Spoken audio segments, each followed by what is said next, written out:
আসসালামু আলাইকুম। আমি পাইথনের আরেকটি নতুন ভিডিও তৈরি করতে যাচ্ছি। আজকে আমি পাইথনের বিল্ট ইন মডিউল টার্টল নিয়ে কাজ করব।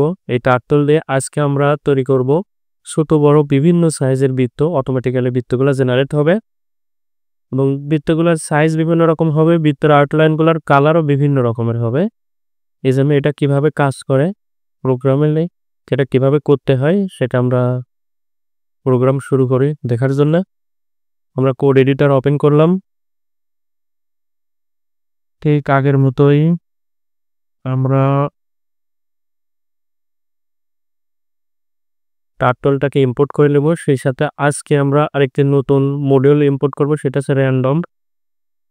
এই র্যান্ডম ফাংশনটি পাইথনের বিল্ট ইন একটি লাইব্রেরি বা মডিউল।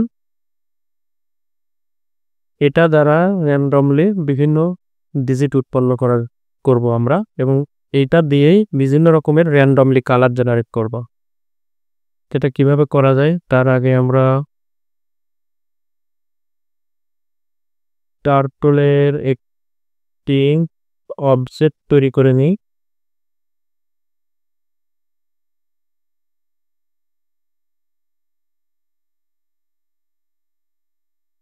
এবার ক্যানভাসের উপরে টার্টল কত দ্রুত বা কত স্পিডে বৃত্তগুলা জেনারেট করবে সেই স্পিডটা এখানে আমাদের দিয়ে দিতে হবে।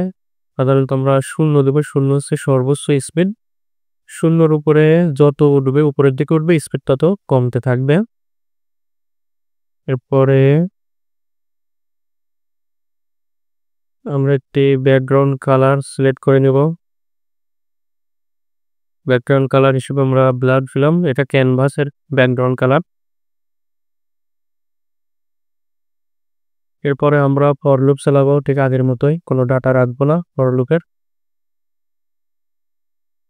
সরাসরি আমরা রেঞ্জ সিলেক্ট করে দিব। 100 দিয়ে রাখতাম আমরা। 100 বার রিসাইক্লিং করবে। আমরা এখানে কালার সিলেক্ট করে দেব। বৃত্তগুলোর কি রকমের কালার তৈরি হবে সেই কালারটা আমরা এখান থেকে সিলেক্ট করে দেব। সাধারণত আমরা RGB কালার ব্যবহার করব। আপনারা যারা গ্রাফিক্স ডিজাইন অথবা ভিডিও এডিটিং নিয়ে কাজ করেছেন তারা অবশ্যই জানেন RGB কালারের 3টা ভ্যালু থাকে, রেড, গ্রিন, ব্লু, এবং এই প্রত্যেকটা রঙকে 0 থেকে 255 পর্যন্ত ভ্যালু দিয়ে ডিফাইন করা হয়। আমরা এখানে সরাসরি 0 থেকে 255 এভাবে রেঞ্জ সিলেক্ট করে দিতে পারি, অথবা র্যান্ডমলি ডাটা জেনারেট করতে পারি। ডিজিট ডাটা জেনারেট করেও এই RGBর ভ্যালু আমরা ঠিক করে দিতে পারি কখন কোন রং উৎপন্ন হবে। এই জন্য আমরা র্যান্ডম এই ফাংশনটি নিলাম প্রথম ভ্যালু হিসেবে রেড,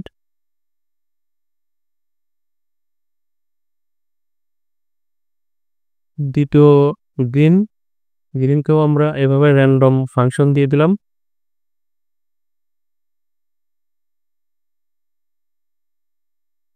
এখানে আমাদের RGB ভ্যালু র্যান্ডমলি বিভিন্ন ডিজিট উৎপাদনের মাধ্যমে RGB ভ্যালু উৎপাদন করবে।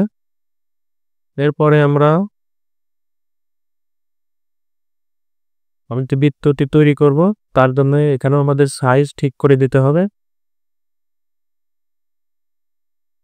এখানে আমরা র্যান্ডমকে কল করে র্যান্ড ইন্টিজার এটাকে কল করলাম। এই র্যান্ড ইন্টিজার হচ্ছে পূর্ণ সংখ্যা উৎপন্ন করবে।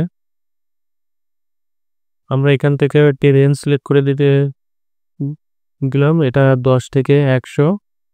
10 থেকে 100 যে কোনো সংখ্যা প্রত্যেকটা রিসাইক্লিংয়ে উৎপন্ন বা জেনারেট হবে।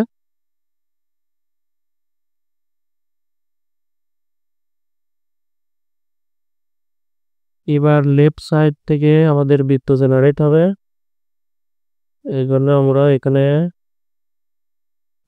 ইন্টিজার এভাবে ভ্যালু ঠিক করে দেবো। এটাকে আমরা 10 থেকে 90 পর্যন্ত সিলেক্ট করে দিলাম।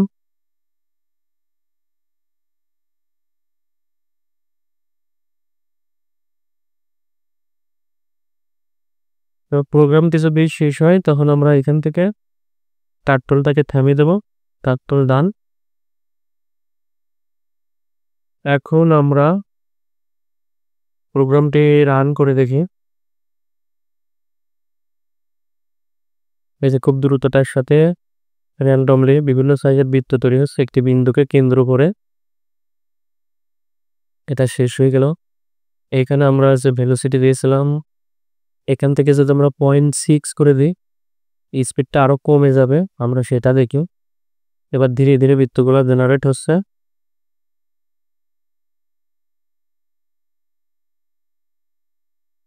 প্রত্যেকটা বৃত্ত বিভিন্ন সাইজের তৈরি করছে এবং বিভিন্ন কালারের নিচ্ছে এবং প্রত্যেকটাই বাম দিক থেকে, যেহেতু আমরা বাম দিক ঠিক করে দিয়েছিলাম এটা কিভাবে কাজ করবে এবং কোন দিক থেকে বৃত্তগুলো জেনারেট করবে ঠিক সেইভাবেই কাজ করছে।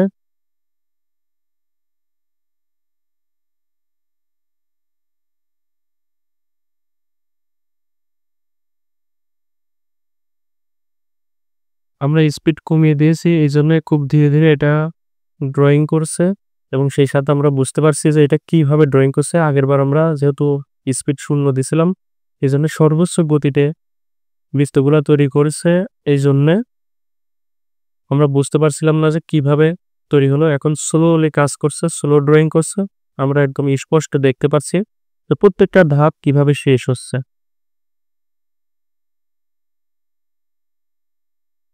আশা করি বিষয়টা আপনারা বুঝতে পারছেন। এটা অনেক সময় লাগবে। ১০০ বার এত ধীরে ধীরে ১০০ বার রিসাইক্লিং করতে অনেক সময় লাগবে।